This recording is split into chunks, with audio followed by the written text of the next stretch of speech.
ప్రకాశం జిల్లాలోకి ఎప్పుడు వచ్చినా నాకు నా పాదయాత్ర గుర్తొస్తుంది. ఈరోజు నేను నడుచుకుంటూ వస్తున్నప్పుడు అందరినీ కలిసా, గట్టిగా నా చేయి లాగారు. నాకు యువగలం పాదయాత్ర గుర్తొచ్చింది. మీరు చూపించిన ప్రేమ ఇంకా నా చేతి పైన ఉంది. అందరు నా చేతులు గీరారు, ఒకరు నా చేయి కూడా కొరికారు. మీరు నా పైన చూపించిన ప్రేమ, అభిమానం నా జీవితంలో ఎప్పుడు మర్చిపోనని ఈ సభాముఖంగా ప్రకాశం జిల్లా ప్రజలందరికీ నేను తెలుపుకుంటున్నా.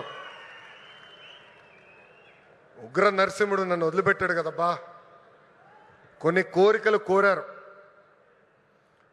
మొదటిది రైల్వే ప్రాజెక్ట్.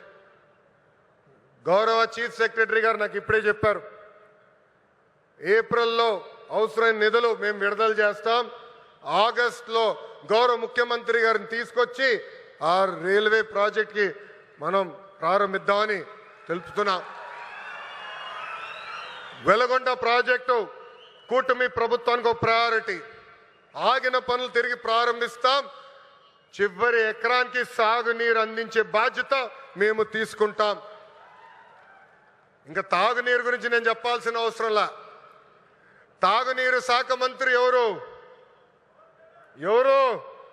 నాకు అన్న సమానమైన పవన్ అన్న. పవన్ అన్న ఏమనుకున్నా సాధించే వ్యక్తి. ప్రతి కేబినెట్ మీటింగ్లో మేము చర్చిస్తాం. తాగునీరు ఒక ప్రయారిటీ అని ఆయన ప్రతి కేబినెట్ మీటింగ్లో చెప్పారు. గత ప్రభుత్వం నాశరికమైన పనులు చేసింది, ప్రాజెక్ట్ని పక్కన పెట్టేసింది. తిరిగి కేంద్ర ప్రభుత్వాన్ని ఒప్పించి నిధులు కేటాయించి ఈరోజు ఆ ప్రాజెక్ట్కి టెండర్ స్థాయికి తీసుకొచ్చారు. నా అన్న పవన్ అన్న త్వరలోనే ఆగిపోయిన పనులని ప్రారంభిస్తాం. ప్రతి గడపకి కుళాయి ద్వారా తాగునీరు కూడా అందించే బాధ్యత కూటమి ప్రభుత్వం తీసుకుంటుందని ఈ సభాముఖంగా తెలుపుకుంటూ ప్రకాశం జిల్లా ప్రజలందరూ ఒకటే కోరుతున్నా. వైకాపా పరిస్థితి చూస్తుంటే జాలేస్తుంది. వాళ్ళు పని చేయరు, పని చేయాలనుకున్న వాళ్ళ చేత పని చేయనీరు. ఈరోజు కొత్తగా చెప్తున్నారు ఈ ప్లాంట్ల ద్వారా ఏదో అయిపోతుందని. వాళ్ళని అడుగుతున్నా, మీరు ఇంట్లో గ్యాస్ సిలిండర్లు వాడరా? కట్టెపొయ్యిలు వాడుతున్నారా?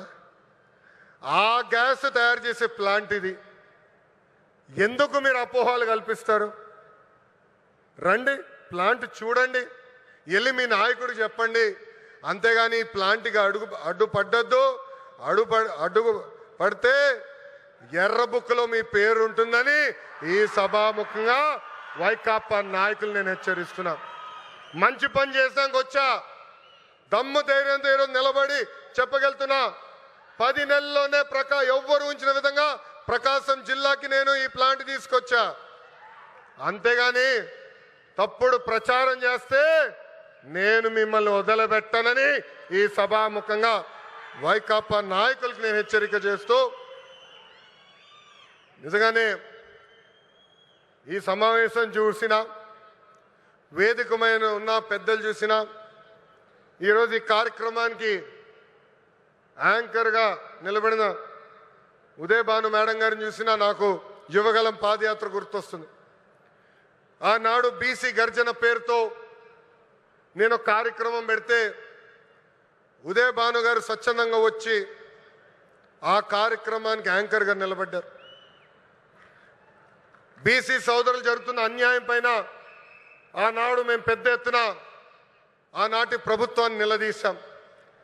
నిలదీసినందుకు మేడం గారిని కూడా వైకాపా నాయకులు ట్రోల్ చేశారు. అంతేకాదు వేదికమైన పెద్దలందరి పైన దొంగ కేసులు పెట్టారు. నా పైన కూడా 23 కేసులు పెట్టారు. ఆనాడే చెప్పా, ఆ సైకో పాలనకి ఈ తెలుగుదేశం పార్టీ తగ్గేదే లేదని. వాస్తవంగా ఈరోజు ప్రజలకి స్వాతంత్రం వచ్చింది.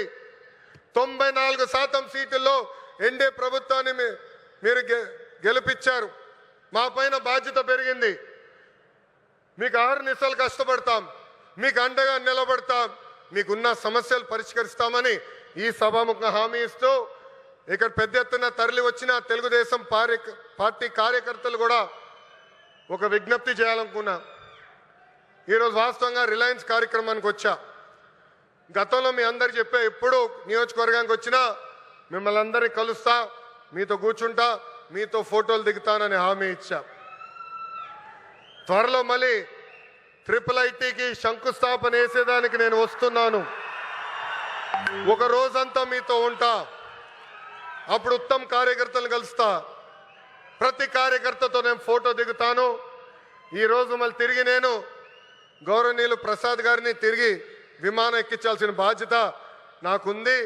అందుకే ఈ కార్యక్రమం వెంటనే నేను వెళ్లాల్సి వస్తుందని ఈ సభాముఖ కార్యకర్తలందరూ తెలుపుకుంటూ, నాకు ఇంత అద్భుతమైన అవకాశం ఇచ్చిన ప్రకాశం జిల్లా ప్రజలందరికీ పేరు పేరున హృదయపూర్వక ధన్యవాదాలు తెలుపుకుంటూ మీ అందరి దగ్గర నుంచి సెలవు తీసుకుంటున్నాం.